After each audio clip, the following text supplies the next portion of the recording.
शुरुआत करना चाहूंगी चारू आपके साथ, क्योंकि प्रधानमंत्री मोदी ने एक विजन देखा आत्मनिर्भर भारत का और लाल किले की प्राचीर से प्रधानमंत्री मोदी ने अपने संबोधन में इस बात का जिक्र किया था। क्या आज प्रधानमंत्री ने जब फिर से आत्मनिर्भर भारत की बात की तो सिर्फ इसे एक विजन नहीं बल्कि विकास की जमीन पर उतरता हुआ एक मिशन बताया? और क्या यह पूरी तरीके से आज की तारीख में व्यवहारिक नजर आता है कि हम चीन और अमेरिका जैसे देशों पर अपनी निर्भरता को कम करने के लिए काफी आगे बढ़ चुके हैं? पूर्णिमा जी नमस्ते। और सभी दर्शकों को भी मेरा प्रणाम। आज मोदी जी ने वापस से मेरे फेवरेट वर्ड का इस्तेमाल किया और मेरा मानना यह है कि भारत की जो जर्नी रही है उसमें एक शब्द जन भागीदारी, इस शब्द का बहुत बड़ा योगदान रहा है। जन भागीदारी देखिए कितना खूबसूरत शब्द है, कितना सुंदर शब्द है।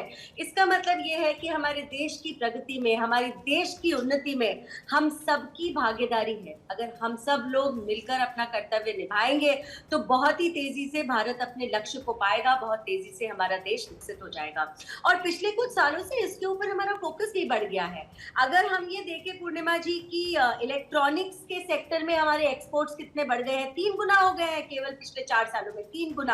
हम अगर ये देखें कि आईफोन्स हमारे देश में कितने बनते हैं, 14% से लेकर आई थिंक 18% तक आईफोन दुनिया भर के अब हमारे देश में बनने लगे हैं। डिफेंस सेक्टर में हम जहां पर पहले इंपोर्ट्स पर फोकस रहते थे, अब हम दुनिया के टॉप 25 एक्सपोर्टर्स में से एक हो गए हैं। और बहुत सारे सेक्टर्स में, चाहे वो फार्मास्यूटिकल्स हो, हमने बहुत तेजी से प्रगति करी। और इस प्रगति करने की जो सीक्रेट है, जो वजह है, वो सिंपल है, वो है जन भागीदारी, वो है आत्मनिर्भरता। और ये विजन हमको देने का काम हमारे प्रधानमंत्री जी ने किया है। मैं उनकी आभारी हूँ। देखिए, एक जो जंग होती है वो बहुत सारे एंड्स पर जीती जाती है, बहुत सारे फ्रंट्स पर लड़ी जाती है। एक हमारी मिलिट्री लड़ रही है बॉर्डर्स पर, कुछ इंफॉर्मेशन वॉरफेयर होती है जो लोग सोशल मीडिया पर लड़ते हैं, मीडिया नैरेटिव्स के द्वारा लड़ते हैं।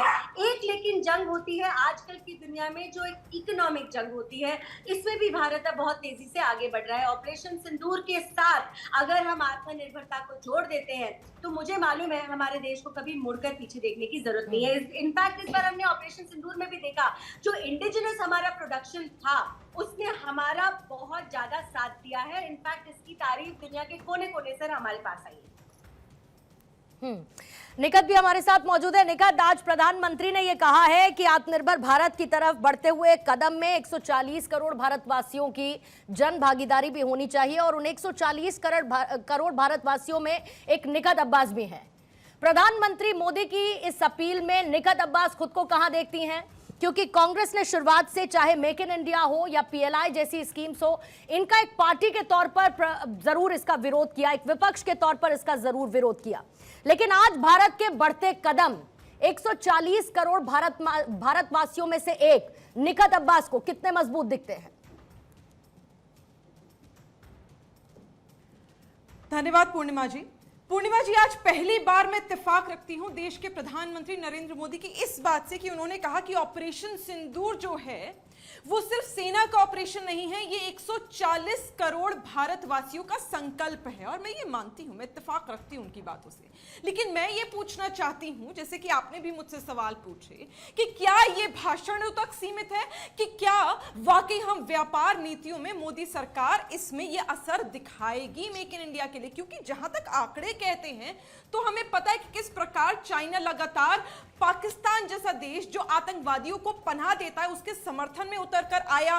पहलगाम पर एक शब्द उन्होंने नहीं बोला और किस प्रकार चाइना बॉर्डर्स पर लगातार हमारे देश में घुसपैठ करता रहता। लेकिन उसके बावजूद पूर्णिमा जी, उसके बावजूद 101 बिलियन US का इंपोर्ट हम आज भी चाइना से लेते हैं और 99 बिलियन US के डेफिसिट में, ट्रेड डेफिसिट में भारत है चाइना के साथ ही। मैं आपको आंकड़े दे रही हूं जो सार्वजनिक उपलब्ध है, चारू जी आप सब जाकर देख सकते हैं। आप मुझे बताइए, लैपटॉप हो गया, मोबाइल हो गया, सोलर सेल हो गया, दवाइयां हो गई, आज भी हम चीन जैसे देश पर निर्भर हैं।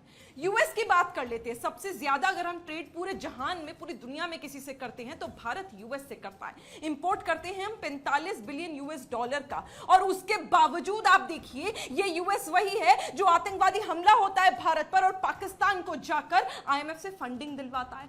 8 दफा कभी ट्रेड पर धमका चुका है, कहता है, कभी ये कह देता है कि टिम कुक को कि जाकर भारत में निवेश मत करो या मैन्युफैक्चर मत करो, या ये कह देता है सीज फायर मैंने करा है। उपहास उड़ाने का काम लगातार यूएस के राष्ट्रपति ने भारत के साथ करा है। इसके अलावा भी बहुत सारी चीजें, जैसे हम यूएई की बात कर लेते हैं, आज ही की खबर है, कोई पुरानी नहीं है।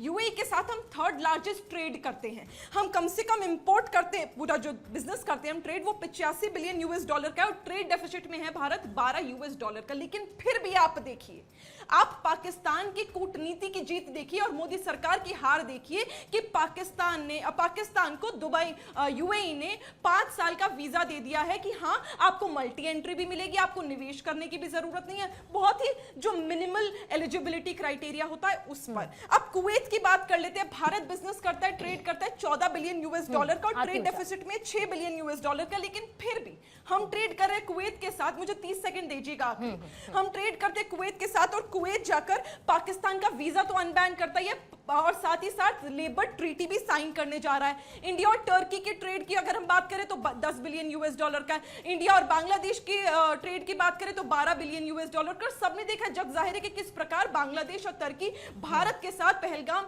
आतंकवादी हमले के बाद भी खड़े नहीं हुए। तो ये बात है ना, मोदी सरकार ने ना सिर्फ कठोर कदम मुझे लगता है उठाने का एक नाटक तो करा है, पर लगातार जो हमारे सहयोगी देश हैं वो कैसे दुश्मन देश को, आतंकवादी देश को फंडिंग दिए जा रहे हैं, उनको अधिकार दिए जा रहे हैं, उनको बढ़ावा दिए जा रहे हैं, उनके सपोर्ट में आए जा रहे हैं। तो ये कहीं ना कहीं पाकिस्तान की फॉरेन डिप्लोमेसी स्ट्रॉन्गर दिख रही है मोदी सरकार से ज्यादा। तो मुझे लगता है भाषणों की बात ना करके आज नरेंद्र मोदी जी को ये जवाब देना चाहिए कि किस प्रकार, क्योंकि आपने कुछ बातों का जिक्र किया और क्योंकि आपने कुछ बातों का जिक्र किया, जब आती हो चारू थोड़ा सा प्लीज आज मैं अपने लिए भी एक मोमेंट लेना चाहूंगी, क्योंकि जब निखत से मैंने पूछा कि 140 करोड़ भारतवासियों की जन भागीदारी और उसमें खुद एक निखत अब्बास हैं, तो उसमें मैं पूर्णिमा मिश्रा भी शामिल रहती हूँ। तो इसीलिए निखत ये भी बताते हुए मुझे बहुत खुशी होती है कि 2014 में हमारे पास सिर्फ 2 मोबाइल फैक्ट्रीज थी, आज हम 270 प्लस मोबाइल मैन्युफैक्चरिंग यूनिट्स बना रहे हैं। एप्पल जैसे ब्रांड्स हैं आईफोन 15 को असेंबल कर रहे हैं भारत में आके। रक्षा क्षेत्र में स्वदेशीकरण इतना ज्यादा हुआ है कि हमने 400 से ज्यादा डिफेंस सिस्टम के आयात पर हमने प्रतिबंध लगाया और इसके साथ हमने घरेलू कंपनियों को प्रोत्साहित किया। 2024 में 16,000 करोड़ का डिफेंस एक्सपोर्ट हमारा रहा। फार्मा वैक्सीन डिप्लोमेसी में Bharat pharmacy of the world के नाम से आज की तारीख में जाना जाता है। चाहे सौर ऊर्जा हो, रिन्यूएबल हो, इन तमाम क्षेत्रों में भारत की छलांग साफ तौर पर नजर आई है। बड़े बड़े ऐसे इंटरनेशनल सोलर अलायंस हैं जिनकी अगुवाई इस वक्त भारत करता हुआ नजर आ रहा है। एमएसएमईज हो, लोकल मैन्युफैक्चरिंग हो, डिजिटल हमने कैसे आत्मनिर्भरता को हासिल किया है, अंतरिक्ष में हमारी आत्मनिर्भरता कैसे नजर आई है, स्टार्टअप इकोसिस्टम में, खिलौना उद्योग में, ये तमाम बदलाव भारत देश देख रहा है। और ये उन 140 करोड़ भारतवासियों की भागीदारी का नतीजा है। चारू, मैं बिल्कुल अग्री करती हूं कि अभी तो बहुत दूर जाना है, लेकिन इस बहुत दूर जाने में हमने बहुत शानदार तरीके से चलना शुरू कर दिया है और इस बात का जिक्र बार बार होना चाहिए। बिल्कुल पूर्णिमा जी, धन्यवाद आपका ये आंकड़े सबके सामने रखने के लिए। और मैं बहुत गर्व के साथ कहती हूँ मैं भारतीय हूँ और मोदी जी के हर संकल्प में अपना योगदान बढ़ चढ़कर करूंगी। निगत बता नहीं पाई अपना योगदान क्या करेगी। निगत की एक बात से मुझको आपत्ति है, आज भी ये कहती है पाकिस्तान की कूटनीति की जीत हुई। अरे भाई निगत, आप भारतीय हो, इस देश में हो, इंडिया में बैठी हो, आज आप ही के पार्टी के एमपीज देश के, दुनिया के कोने कोने में जाकर भारत की तारीफ कर रहे हैं। कम से कम अपनी पार्टी लाइन चेक कर लीजिए इस तरीके के स्टेटमेंट्स देने से पहले। यहाँ पे बैठकर पाकिस्तान की वाहवाकारी मत करिए। पार्टी बदलने से ना इंसान नहीं बदल जाना चाहिए। आपने बहुत सारे आंकड़े दिए पूर्णिमा जी, लेकिन उन आंकड़ों में मैं 2 चीजें बहुत जल्दी से बता देना चाहती हूँ। पूरी दुनिया की 50% वैक्सीन की नीड्स हमारा देश पूरा करता है। अमेरिका की बात निगत कर रही थी, अमेरिका की 40% जेनरिक मेडिसिन की नीड हमारा देश पूरा करता है। चाहे मोबाइल बनाने की बात हो या टेक्सटाइल मैन्युफैक्चरिंग की बात हो, दोनों में we are the second largest leading nation of the world. आप डिफेंस की बात करते हो, एक साल में 32% इंक्रीज हुआ है हमारे एक्सपोर्ट्स में, 32%। और हाँ, हमें बहुत आगे तक जाना है, लेकिन हमारी जो छलांग रही है पिछले कुछ समय में वो भी बहुत बड़ी रही है।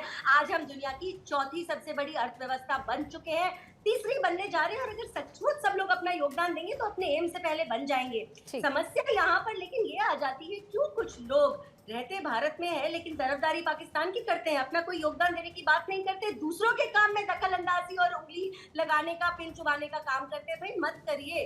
अगर आज आपकी सेना जीती है ऑपरेशन सिंदूर में, तो ये आपकी भी जीत होनी चाहिए। आप यहाँ बैठकर जय पाकिस्तान मत करिए, आप उसके पर्दे के पीछे बैठकर उनकी जीत की वाहवाकार मत करिए। निगाह, I expect better from you.